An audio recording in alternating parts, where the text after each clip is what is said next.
चाहे नाग पंचमी हो, चाहे श्रावण महीने की शुक्ल पक्ष की, चाहे कृष्ण पक्ष की पंचमी हो, और समझ लो अच्छे से, श्रावण महीने की पंचमी के दिन देवाधिदेव महादेव पर चढ़ाई गई शमी पत्र आस्तिक मुनि का नाम लेकर, कौन से मुनि? आस्तिक मुनि का नाम लेकर शमी पत्र को वापस उठाकर उसको अपने दरवाजे की चौखट पर कहीं पर भी या द्वार पर कहीं पर भी एक ओर रख देने पर घर के अंदर, बगीचे के अंदर सर्प प्रवेश नहीं करता। ध्यान रखिए, सर्प प्रवेश नहीं करेगा। शमी पत्र समर्पित करने पर, उस शमी पत्र को आस्तिक मुनि का स्मरण करने, कौन से मुनि है? आस्तिक मुनि का स्मरण करने पर भीतर घर के अंदर बगीचे में सर्प भी प्रवेश नहीं। उस शमी पत्र में जया, विषहरा, शामली वारी, दौतली और देव, ये पांचों कन्याओं का भाव प्रकट हो जाता है और वो कन्याएं हमारे घर के द्वार की रक्षा करती हैं। तुम्हारे घर की बहन बेटी क्या करती है? तुम्हारे घर की बहन बेटियां क्या करती हैं? घर में बहन बेटी आती हैं तो बद्दुआ देकर नहीं जाती। घर में कन्याएं रहती हैं, बद्दुआ नहीं देती। घर की बेटियां जब दरवाजा छोड़कर शादी कर वाले दिन, विदाई के दिन अगर जाती भी हैं तो बेटियां हाथ में धान भरकर फेंक कर जाती हैं कि मेरा मायका खूब फले फूले, आगे बढ़े। छापे लगाकर चली जाती हैं कि हमने हमारी जीवन की सारी दौलत, जीवन का सारा सुख अपने मायके में दे दिया है। वो बेटियां होती हैं। तो जया, विषहरा, शामली बारी, दौतली, देव, ये उस घर में निवास करती हैं जिससे ये पंचमी, कौन सी तिथि? पंचमी, चाहे वो शुक्ल पक्ष की हो, चाहे वो कृष्ण पक्ष की। श्रावण महीने की पंचमी के दिन शंकर भगवान पर जिस परिवार के व्यक्ति का कांवड़ जल हमने बताया है आपको, जरूरी नहीं है कि डंडा बांधकर 2 कावड़ के जल के लोटे लेकर जाओ, आप अपने हाथ में भी 2 पात्र लेकर जा सकते हैं।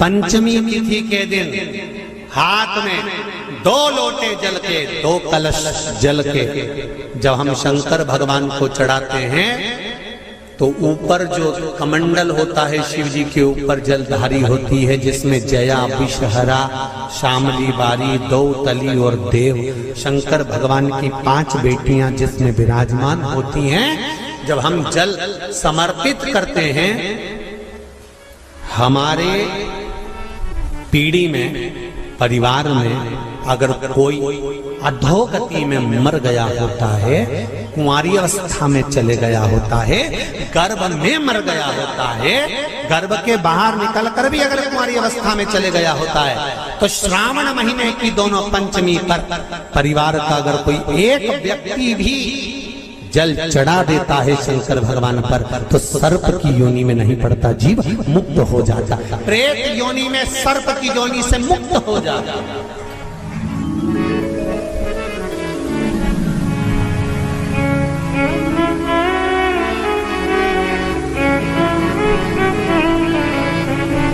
महाराज, हमारे यहाँ सांपों की पूजन कौन से दिन होती है, कौन सी तिथि में करते हैं? जम के बोलो जरा। नाग पंचमी। नाग पंचमी का मतलब क्या है? सांपों की पूजन करो। नाग पंचमी का मतलब होता है शंकर जी के मंदिर में जाकर 1 लोटा जल समर्पित कर दो। उसका कारण क्या है कि हमारे परिवार में, हमारे कुटुंब में कोई 7 कुटुंब में, परिवार में कोई 7 पीढ़ी के अंतर्गत भी अगर कोई जीव तड़प रहा होता है, पड़ा हुआ होता है, उसकी मुक्ति नहीं होती है, तो पंचमी का चढ़ा हुआ जल उस जीव को प्राप्त हो जाता है और वो जीव तर जाता है, उसका फिर जन्म नहीं होता, वो तर। इसको मुक्तता का,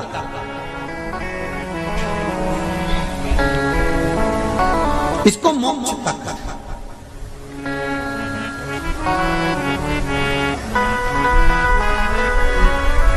ये मोक्ष, इसी को कहेंगे कि ये मुक्तता। महाराज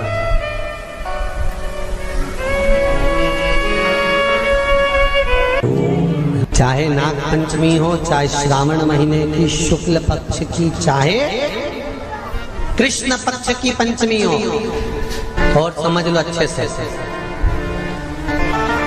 श्रावण महीने की पंचमी के दिन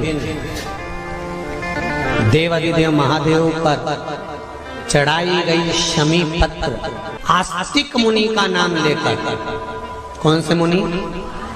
आस्तिक मुनि का नाम लेकर शमी पत्र को वापस उठाकर उसको अपने दरवाजे की चौखट पर कहीं पर भी या द्वार पर कहीं पर भी एक ओर रख देने पर घर के अंदर, बगीचे के अंदर सर्प प्रवेश नहीं करता। ध्यान रखिए, सर्प प्रवेश नहीं करेगा। शमी पत्र समर्पित करने पर, उस शमी पत्र को आस्तिक मुनि का स्मरण करने, कौन से मुनि हैं? आस्तिक मुनि का स्मरण करने पर भीतर घर के अंदर बगीचे में सर्प भी प्रवेश नहीं। उस शमी पत्र में जया, विषहरा, शामली वारी, दौतली और देव, ये पांचों कन्याओं का भाव प्रकट हो जाता है और वो कन्याएं हमारे घर के द्वार की रक्षा करती हैं। तुम्हारे घर की बहन बेटी क्या करती है? तुम्हारे घर की बहन बेटियां क्या करती हैं? घर में बहन बेटी आती हैं तो बद्दुआ देकर नहीं जाती। घर में कन्याएं रहती हैं, बद्दुआ नहीं देती। घर की बेटियां जब दरवाजा छोड़कर शादी कर वाले दिन, विदाई के दिन अगर जाती भी हैं तो बेटियां हाथ में धान भरकर फेंक कर जाती हैं कि मेरा मायका खूब फले फूले आगे बढ़े। छापे लगाकर चली जाती हैं कि हमने हमारी जीवन की सारी दौलत, जीवन का सारा सुख अपने मायके में दे दिया है। वो बेटियां तो जया, विषहरा, शामली बारी, दौतली, देव, ये उस घर में निवास करती हैं जिससे भगवान की जिंदगी किसने संवारी? ये नागलक्ष्मी है। वासुकी नाग बड़े, शेषनाग छोटे, और शेषनाग की जिंदगी अगर कोई संवारने वाली है तो ये नागलक्ष्मी। ये नागलक्ष्मी जीवन संवार। नागलक्ष्मी शिव जी की आराधना में लगी, शंकर के अनुमोदन में, शिव की भक्ति में दिन रात डूबी रहती, दिन रात।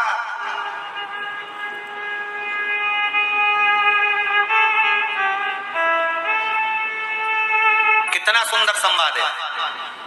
पान की बेल में, पान जानते हो? तांबुल, जो खाने वाला पान होता है, पान की बेल में चारों तरफ से बेल लगाकर नागलक्ष्मी उसमें बैठ कर शिव की आराधना करती थी। इसलिए आज भी शास्त्र के हिसाब से देखा जाए तो सबसे ज्यादा सांप, सबसे ज्यादा सर्प, सबसे ज्यादा नाग नागिन, सबसे ज्यादा सर्प अगर कहीं रहते हैं तो जहां पान की खेती होती है, जहां पर तांबुल उत्पन्न होता है, जहां पान की बेल होती है, सबसे ज्यादा सांप वहीं पर पाए जाते हैं। सबसे ज्यादा सांप वहीं पर जाते हैं। और जो पान उतारने वाले रहते हैं, पान तोड़ने वाले रहते हैं, पान बेचने वाले रहते हैं, जिनको हमारे यहाँ सहज भाषा में चौरसिया कहते हैं,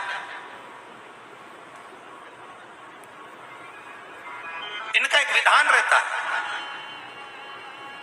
कि सांप पान के उस बेल में चारों तरफ रमे रहते हैं। पान की बेल में सांप के बच्चे चारों तरफ भ्रमण करते रहते हैं। और चौरसिया पान उतारने वाला, बेल में से पान तोड़ने वाला, सांप के बच्चों को उठाकर, सांप को उठाकर उधर रख देता है और पत्ते तोड़ लेता है, पत्ते तोड़ लेता है। उसको सर्प नहीं डसते। क्यों? क्योंकि यहाँ पर वर है इन चौरसियाओं को।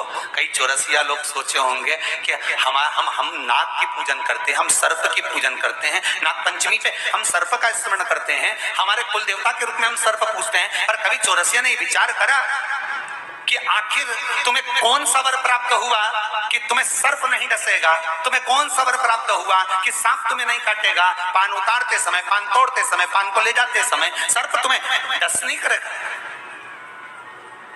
क्योंकि जिस समय पर नाग लक्ष्मी भगवान शिव की आराधना करती है पान की बेल के पास में, उस समय पर एक सहज भाव में, एक ग्रामीण, एक सहजता उस नागिन को आते हुए देखता था, नाग लक्ष्मी को आते हुए देखता था। जो नागिन कभी तो सुंदर स्त्री का रूप, लक्ष्मी जैसा रूप बना लेती है और कभी नाग का रूप बना लेती है।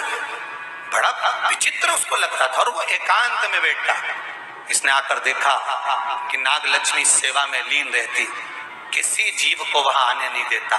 शास्त्र तो यहाँ तक कहता है कि जब नाग लक्ष्मी पूजन करती थी तो कहा, पूछा गया, ये कोई जीव इसके पास में ना आए तो इसको बचाता था वो। एक दिन नाग लक्ष्मी जब बड़ी हो गई, देख लिया उसने इस ग्रामीण को, इस मानव को जब देखा जो चारों तरफ से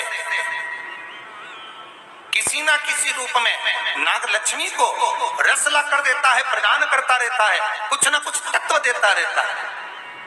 कितना सुंदर संवाद है महाराज जी। नाग लक्ष्मी जब पूजन करने शंकर जी की बैठती थी तो ये जो हमारे हिंदू धर्म में एक ऐसा भाव कहते हैं, शंकर जी के अभिषेक में गन्ने का रस, अनार का रस, मौसम्बी का रस, ये जो अभिषेक कराते हैं ना ब्राह्मण जन, तो ये कहते हैं ये रस चढ़ाइए, इस रस से भगवान का अभिषेक करना है, गन्ने का रस से, इस रस से शिव का अभिषेक करना।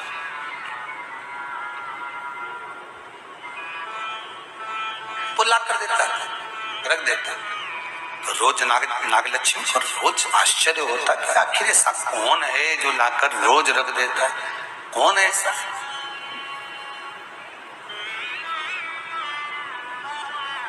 कौन ऐसा? आज नाग लक्ष्मी ने उस जीव को देख लिया, उस मनुष्य को देख लिया, तो चारों ओर से मेरी रक्षा करता, रस को लाकर शिव के लिए देता है। मैं तुझे वर देती हूं, तेरे वंश के अंदर कभी सर्प का डस नहीं होगा। तूने मेरी सेवा करी, शिव तुझे फल प्रदान करेंगे। और चारों ओर से रक्षा कर कर रस ला कर देता था, इसलिए उसका नाम का संबोधन में भी चौरसिया जोड़ा गया। चौरसिया, चारों ओर से चौकसी कर कर जो रस ला कर प्रदान कर दो, उसके नाम में भी संबोधन है। Please like, share and subscribe channel.